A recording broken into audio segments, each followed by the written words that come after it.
हमारे साथ इस वक्त सीमा हैदर खुद मौजूद है। सीमा, सबसे पहला सवाल, क्या क्या पूछताछ हुई आपसे, क्या क्या सवाल किए गए थे, क्या क्या एटीएस ने क्या क्या पूछा? मैम वही जो मैं मतलब शुरू से लेकर एंड तक पैदाइश से लेकर आज तक जिंदगी तक का और जो भी सच था मैंने सब बता दिया। जी मैम। मुझे ये बताइए, ये बात निकल कर आ रही है कि शायद आपको डिपोर्ट भी किया जा सकता है। अगर आपको पाकिस्तान भेजा जाएगा तो आप वहाँ जाकर क्या करेंगी? दिमाग में क्या चल रहा है? मेरे दिमाग में तो कुछ है ही नहीं, क्योंकि मैं वहाँ जाना ही नहीं चाहती। अगर मैं वहाँ जाती हूँ तो मेरे दिमाग से चलने का या ना चलने का कोई सवाल ही पैदा नहीं होता, कुछ होगा ही नहीं, मैं तो खत्म ही हो जाऊंगी। आपकी एक दोस्त भी सामने आई हैं, वो कह रही है कि आप पे कई सारे सवाल उठाए उसने, और भी कई सारे लोग आए, फूफा फूफी फल, कई सारी चीजें आई हैं। तो ऐसे में सवाल है। हाँ, तो वो उन लोग को लेकर के क्या कहना चाहती है आप? जिस तरीके की बातें सोशल मीडिया पे चल रही है, ऐसे में आपको क्या लगता है, क्या एटीएस ने इन सारे सवालों के बारे में पूछा? इसकी कोई पूछताछ हुई? ये बातें बेबुनियाद थी जो मेरी दोस्त बताई जा रही है, मैं उनको जानती तक नहीं। वो कोई भी यूट्यूबर कहाँ की भी, मैं जिंदगी में कराची सिंध से बाहर कभी गई नहीं। वो पता नहीं कहाँ की, लाहौर की पता नहीं कहाँ की झूठ फूट बोल रही है, उन बातों का कोई वजूद नहीं। मैं एक और बात मैं आप लोगों से कहूंगी, मेरे पापा मेरे भाई समान को मेरा बॉयफ्रेंड मेरा दोस्त बताया गया। इसके लिए मैंने एक यूट्यूब पे वीडियो बनाई थी। कुछ आत्मसम्मान होता है, इंसानियत होती है। मेरे बाप, उनके साथ हमारे मेरे लड़के की बर्थडे थी, हम नाच रहे हैं गाने पे, उनके लहंगा पहना हुआ, सबने कहा वो निकला मेरे सीमा, आप जो अपने पोस्ट की बात कर रही है उसमें आप बहुत कम लोगों को फॉलो करती हैं। उनकी बैकग्राउंड भी देखें तो आर्मी की बैकग्राउंड नजर आती है। आपके हाल ही में पोस्ट किए गए तमाम वो वीडियोस, इतने आपके फॉलोअर्स हैं, 4 लोगों को आप सिर्फ फॉलो करती हैं। मेरा अकाउंट पहले प्राइवेट है, मेरा एक इनके अलावा कोई फ्रेंड नहीं। तब जाके मैंने प्राइवेट कर दिया। ना मैंने आज तक किसी फ्रेंड को नहीं देखी, आई हूँ, अब भी आई होंगी, अब भी आई होंगे। लेकिन सीमा, एक बात और कही जा रही है कि आपने फ्रेंड रिक्वेस्ट कई इंडियंस को भेजी थी और उसमें से कुछ भारतीय फौजी भी थे। मैंने एक को भी मैम फ्रेंड रिक्वेस्ट अपनी तरफ से सेंड नहीं करी। मुझे हजारों की तादाद में फ्रेंड रिक्वेस्ट आती हैं। अब पहले मेरे सिर्फ 5 फ्रेंड थे, सिर्फ 5 में हम दोनों की अपनी आईडी थी, मेरे बेटे की, 2 हमारी पबजी की आईडी थी।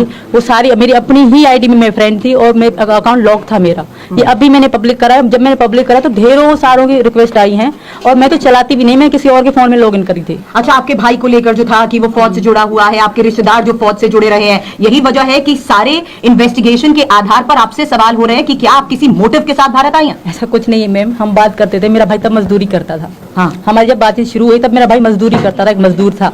जब उन्हें कोई जॉब ना मिली तो अभी 2022 में मतलब मेरे पापा की मतलब डेथ होने के बाद कुछ दिन पहले पाकिस्तान फोन के सिम क्यों डिस्ट्रॉय हुआ? जो वो फोन था, 4 फोन आपके पास थे, नीला, सलेटी रंग का, काले रंग का। बताऊंगी मैम, बिल्कुल। एक मेरा रीनो 6 फोन था, हम दोनों, इन्होंने यहाँ रीनो 6 लिया, मैंने पाकिस्तान में। जब हमारी मोहब्बत चोट पे थी, हम दोनों एक जैसा फोन चलाने का सोचा था। तो वहाँ उसमें हमारी बहुत सारी वीडियो यादें हैं, तो टूट गया, तो मैंने छुप रख दिया। वहाँ पे तकरीबन 40,000 35,000 इस तरह बोल रहे थे कि नहीं एलडी आएगी, अच्छा फोन था मेरा।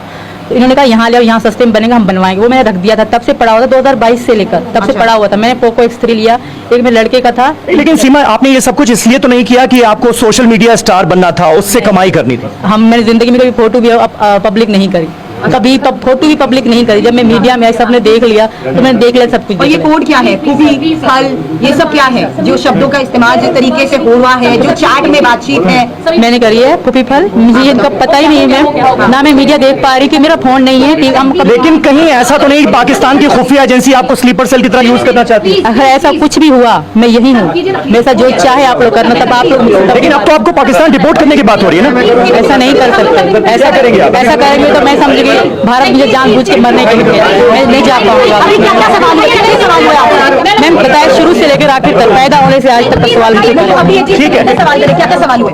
मैं बता सुबह से शाम तक। ठीक है। तो सोशल मीडिया स्टार बनने की तमन्ना नहीं थी, ये कह रही हैं सीमा हैदर, और कह रही हैं कि अगर उन्हें डिपोर्ट करने की कोशिश की जाती है तो वो बिल्कुल पाकिस्तान जाना नहीं चाहती हैं। ये बड़ी बातें निकलकर सामने आ रही है। एटीएस से जो पूछताछ हुई है उसका सीमा हैदर ने 1 by 1 जवाब दिया है, लेकिन वो एक बात पुख्ता तौर पर कह रही हैं कि वो किसी भी हाल में पाकिस्तान नहीं जाना चाहती। सीमा हैदर के घर पर इस वक्त हम रबूपुरा में मौजूद हैं, मेरी सहयोगी सुरभि भी मौजूद है, और यहां पर आप देख सकते हैं कि पुलिस का किस कदर जमावड़ा लगा हुआ है। मीडिया की कई टीमें यहां पर सीमा हैदर से बात करना चाहती हैं, लेकिन सीमा हैदर ने साफ तौर पर यह कहा है कि वो ये सब कुछ सोशल मीडिया स्टार बनने के लिए नहीं कर रही थी, सचिन के प्यार में कर रही थी। और यही वजह है कि समीर, ये जानना बहुत जरूरी था कि इतने घंटों की इन्वेस्टिगेशन के बाद किस तरीके के सवालों का सामना सीमा ने किया है।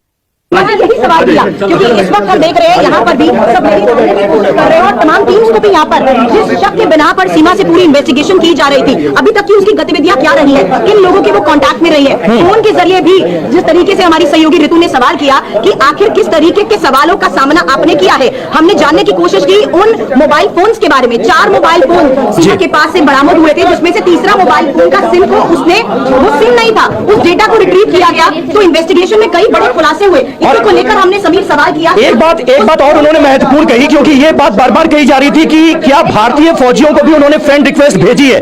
इससे सीमा सीधे तौर पर इनकार कर रही है। उनका ये कहना है कि इंडियंस को फ्रेंड रिक्वेस्ट नहीं भेजी, भारतीय फौजियों को फ्रेंड रिक्वेस्ट नहीं भेजी। ये बड़ी बातें सीमा हैदर की